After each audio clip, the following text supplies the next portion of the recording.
What if member ako ng Cat's Eye? Ako yung pumalit kay Manon. Get dressed with me for Cat's Eye outfit. For my outfit, this is my outfit. This is from Balenciaga. Pero ang pagkakaalam ko kasi more on black kasi ang Cat's Eye. Pero sa ganitong paraan, pagbigyan nyo na ako. Okay, ganito siya. Hindi naman pang Cat's Eye to eh. Hindi to pang Cat's Eye.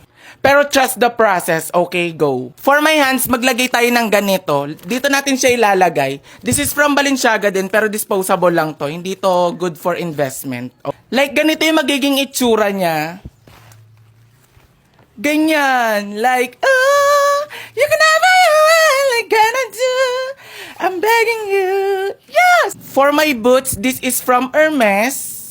At wala lang siyang tatak kasi nga ako lang ang merong ganito sa buong mundo. This is limited edition, okay? Like ganito siya. Hey, hands up, Francis Calma. Francis Calma, hands up, Francis Calma, lala. Tapos maglagay tayo ng bandana sa ulo para at least kung mainit man dun sa venue na pagpe-performa namin ng Cat's Eye, hindi ako mangitim. Ayan! Tapos maglagay din tayo ng shades. Wait. Wait lang. Eh! Hands up, Francis Calma. Francis Calma, hands up, Francis Calma, lala. Yes! Ang ganda, ti. Di ba sabi ko nga sa inyo, trust the process. Okay? Let's go for the bag. Siyempre, hindi mawawala yung bag ko. Kumbaga, dadala lang naman ako ng bag kasi para may lalagyanan ako ng gamit. Pero hindi ko to isusama for performance. Okay? Ito yung bag ko. Pag ganyan lang siya, oh. Yes! Pero parang hindi bagay to. Umalis ka na nga.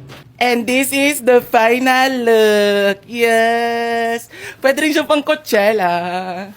Hands up, Francis Calma. Francis Calma, hands up, Francis Calma, la la. Yeah, yeah, yeah, yeah.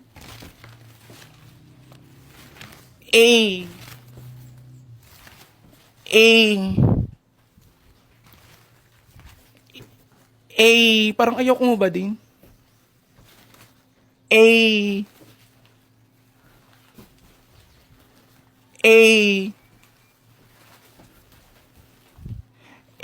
Medyo nahuli ako. Ay, nahilo ako dun ah.